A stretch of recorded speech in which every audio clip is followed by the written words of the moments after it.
Hello, everybody, and welcome to Medieval Monday. In today's Medieval Monday, we're going to be doing something a little bit different because I wasn't able to make it through the entirety of our next primary source. I've decided that this week we're actually going to just go over some context for the source because there's a lot of research I did around the topic of our next primary source, which is none other. Our next primary source is none other than, wait for it, do you feel that? The suspense building? Our next primary source is the Battle of Bouvines, according to the Phillipide by William of Breton. So, the first piece of information I really wanted to dig up this week was who was William Breton? William of Breton, and it's William of Breton. I just said William Breton. I meant William of Breton. He was the chaplain to the French king, so that's Philip II. This is the French king Philip II, and was present at the Battle of Bouvines. So he was there on the day, and he was actually recording this event, which he'll then go on to write about in his Phillipide, which is just his accounting of all the escapades that Philip II got up to. He ends up kind of becoming Philip's biographer in a way. So let's go over what we know about William of Breton. He was 55 years old at the time of the poem's composition, which kind of gets complicated because we'll look later at his literary works, and they all kind of seem the same to me from how they were described. So the Phillipide it's spelled two different ways on both these websites. So sorry, we might be ping-ponging back and forth between the two sounds here. The Phillipide was written between 1214 and 1224, and apparently, according to the math, that means that William of Breton was about the same age as Philip II. So they were buddies. They were close in age, right? And actually, we have more about their relationship coming up in a second. But William hails from Brittany. He went to school at the University of Paris, that's where he befriended Giles of Paris, and that's a poet. It's another poet. He went to school for writing and poetry, and he obviously befriended a couple other poets, and it looks like he achieved the rank of master, which is, very impressive for anybody.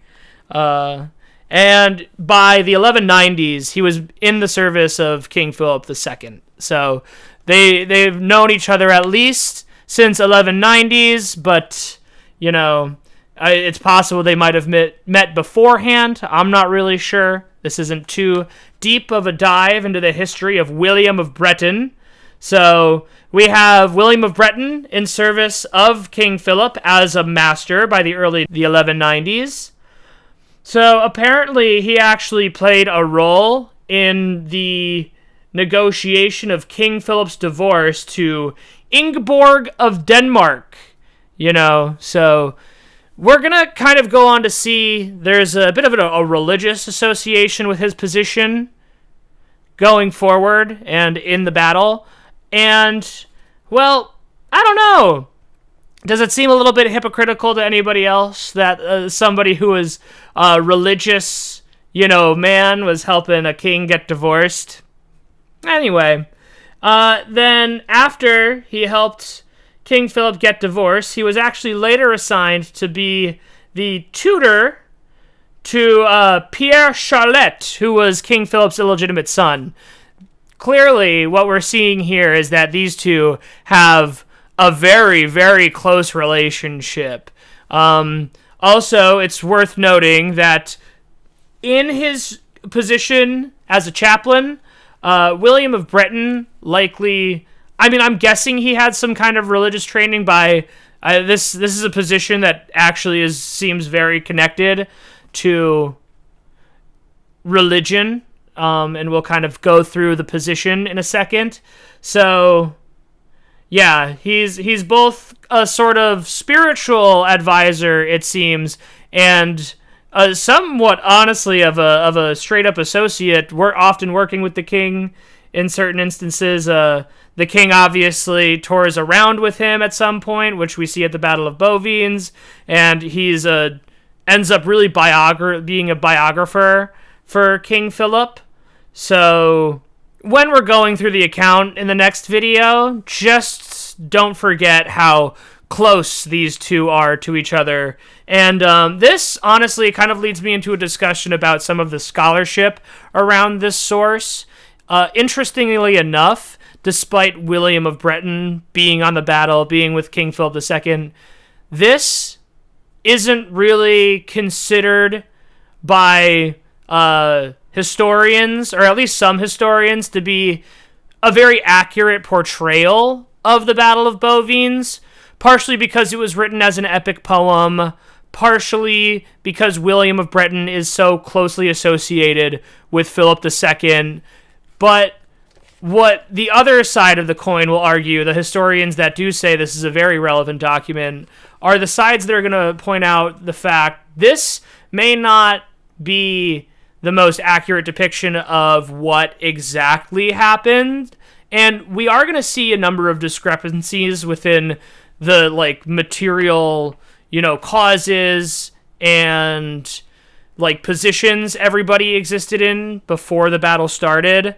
But what this account is a really accurate description of, arguably, are the real motivations behind King Philip's decision-making and the sort of spiritual justifications that those around him were giving to have this battle occur the way it did. So that's going to be one of the more interesting parts of this next source coming up. William of Breton is inherently connected to French leadership and their philosophy, theology, and kind of rationale here.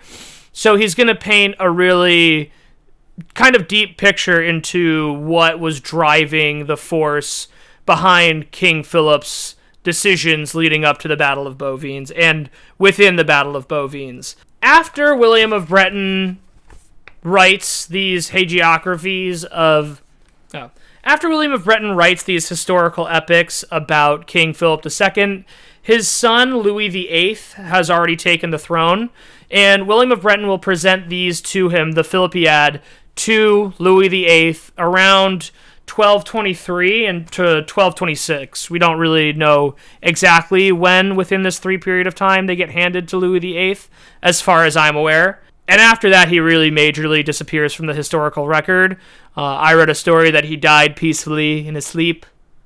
We hope. That would be nice. But so Phillipide is only one of 4 works that we can attribute to William of Breton. The first one is Chronicle, which, here's my description of it. Chronicle chronicles the events of King Philip's reign from 1209 to the Battle of Bouvines in 1214. So that's his first one, Chronicle. His second one is Epitome, which is a document actually based off of Chronicles, but several times redacted and changed enough to be considered as separate texts. The third is the Phillipide. I'm not sure which way to say it. William's epic on Philip II's great deeds, which kind of sounds alarmingly similar to Chronicle and Epitome. And his fourth major text that we can attribute to him is the Carolide, a now lost epic of William's, which he refers to in the Phillipide, composed during the same time. So I don't think we actually know much about that text. I think it's kind of a text lost to time.